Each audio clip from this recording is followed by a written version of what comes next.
In the face of rising crime, tribal conflicts, and organized armed violence across Papua New Guinea, one unit has emerged from the shadows, Kumul 23, an elite force handpicked, trained, and tasked to protect this country from its own domestic threats. But what really is Kumul 23?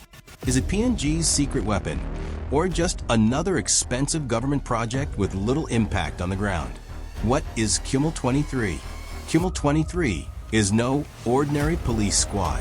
It is a newly established elite tactical unit under the Royal Papua New Guinea Constabulary, or RPNGC. Created under the Mobile Squad Division, Kumul 23 is built to operate with speed, precision, and intelligence. Its mission?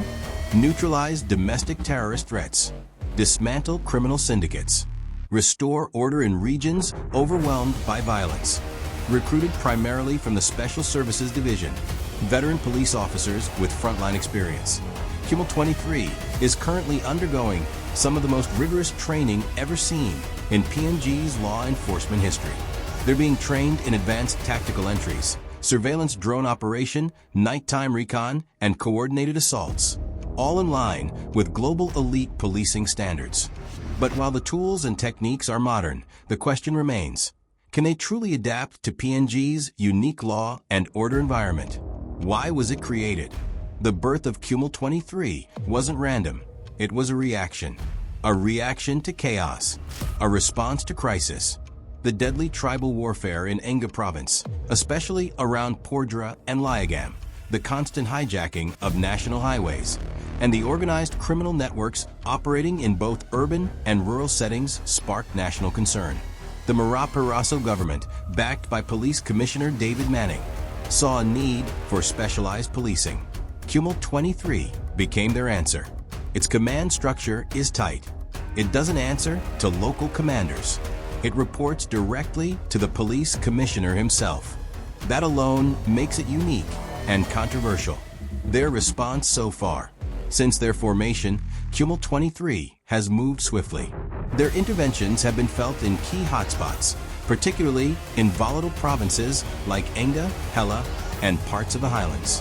Their operations aren't publicly detailed, but community reports indicate their involvement in arresting heavily armed gang members, disrupting planned tribal attacks, and enforcing peace in mining towns. The unit has begun taking back areas where regular police have struggled. Their advantage lies not just in training, but in cohesion. Kumul 23 operates as a tightly knit team, trained to function under pressure and hostile conditions. But their presence has also raised eyebrows. Are they solving problems, or just putting a temporary lid on them? Impact on communities. For communities trapped in the cycle of violence, Kumul 23 has offered a rare glimpse of hope. Locals in Pordra and surrounding areas have described their presence as a turning point. Fear is being replaced, slowly, with cautious trust.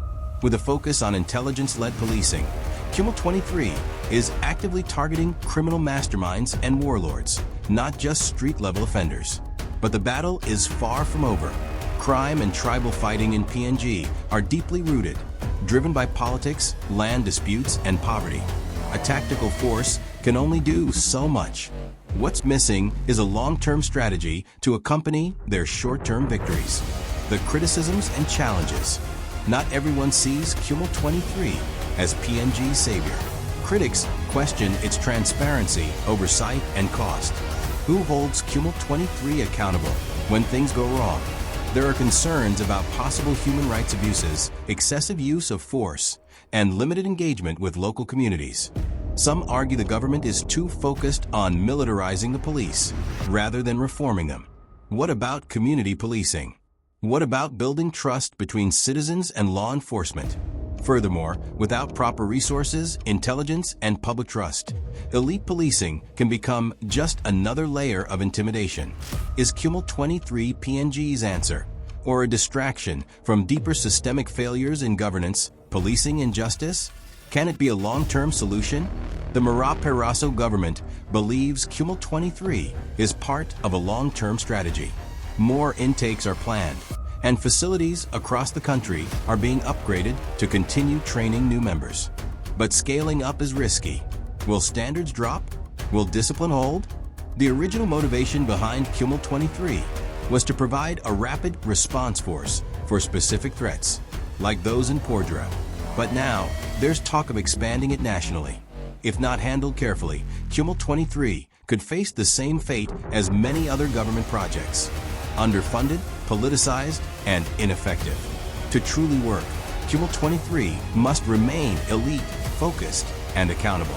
It must also complement, not replace, community policing, local intelligence, and traditional conflict resolution mechanisms.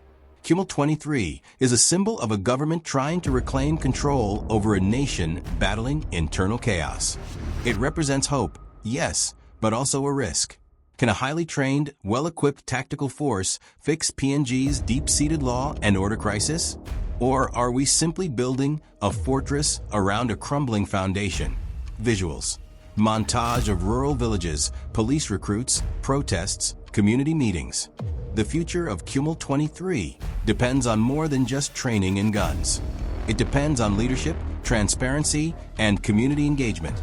For now, they remain PNG's newest and most talked about police unit.